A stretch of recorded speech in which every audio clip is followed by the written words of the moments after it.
आणि या सगळ्या घडामोडीवर म्हणजे आपचे जे 7 खासदार आता भाजपमध्ये गेलेत, या सगळ्या घडामोडीवर आपण प्रतिक्रिया जाणून घेऊया राजकीय विश्लेषक व्यंकटेश केसरी यांची.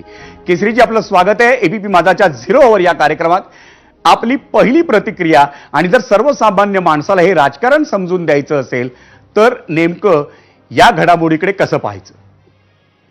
असे की आपण जे मगाशी आपण जे ग्राफिक मधून जे सांगितलं किंवा कोण कोण सोडून गेले आणि काय वगैरे, महत्वाचं म्हणजे हे जे आम आदमी पार्टीचा जो जन्म झालेला आहे तो आंदोलनातून झालेला आहे. ह्याचे या पक्षाचे जे काही नेते आहेत ते जात धर्म ह्याच्या पलीकडचे आहेत आणि त्यांनी एक नवीन नॅरेटिव्ह भारतीय राजकारणात आणलं होतं. हे खरं आहे की अण्णा आंदोलनाला भाजपचाच पाठिंबा होता असं म्हटलं जातं आणि स्वतः अरविंद केजरीवाल यांची कार्यशैली ही एक कल्ले अडील तत्व आहे.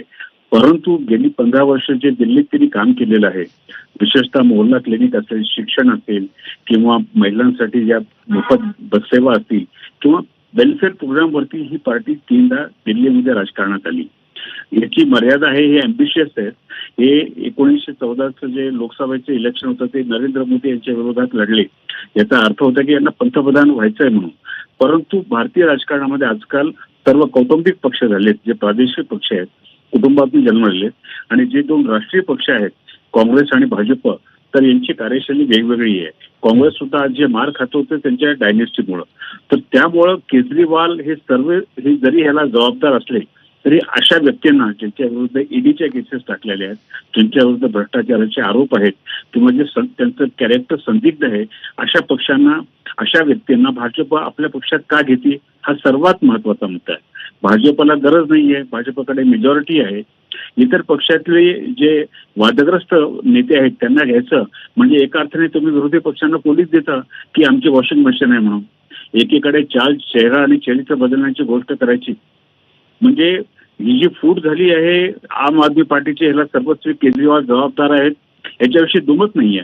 परंतु आम आदमीचा जो जन्म होता तो भारतीय राजकारणात वेगळ्या पार्श्वभूमीवरती झाला होता.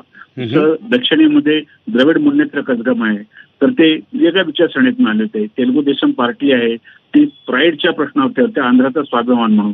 महाराष्ट्रामध्ये शिवसेना होती, मराठी माणसाचा आवाज होता. त्या सर्व पक्षांच्या पार्श्वभूमीवरती आम आदमी पक्षाचे जे प्रवक्ते होते, नेते होते, ते सरळ बोलणारे होते. त्यांनी कधीही काय म्हणतात जातीच्या आधारे तिकीटं दिली नव्हती. आता इथं त्यांचा निर्णय चुकला म्हणजे काय की आता ह्या पक्षाचं राष्ट्रीय अधिवेशन कधी झालं स्थापनेपासून, म्हणजे हा 15 वर्ष सत्तेत होता, त्यांची कार्यकारिणी माहिती नाहीये. हे पूर्वी टोपी घालायचे, नंतर त्यांचं एक राष्ट्रगीत होतं, इंसान से इंसान हो, भाईचारा यही पैगाम हमारा वगैरे. तर महत्वाचं म्हणजे ह्यांची कार्यशैली भारतातल्या स्थूल मानाने जे राजकीय पक्ष असतात तशी नव्हती. परंतु त्यांचं तरुण नेतृत्व आणि एक प्रकारचं लोकांना असं वाटलं की हा पर्याय होईल म्हणून. केजरीवाल आपच्या पुढच्या वाटचालीविषयी या आत्ताच्या घडामोडीमुळे नक्कीच प्रश्न पडलाय. या सगळ्या आव्हानांवर आपचे नेते आता मात करतात की आणखी पुढे नवीन काही पाहायला मिळतं, याकडे आपल्या सगळ्यांचंच लक्ष लागलंय. व्यंकटेश केसरी, आपण या चर्चेसाठी वेळ दिलात त्याबद्दल आपले आभार. तुर्तास तरी आपल्याला या 0 ओव्हरमध्ये एक ब्रेक घ्यायचा आहे आणि ब्रेकनंतर पुन्हा भेटूया. पाहत रहा एबीपी.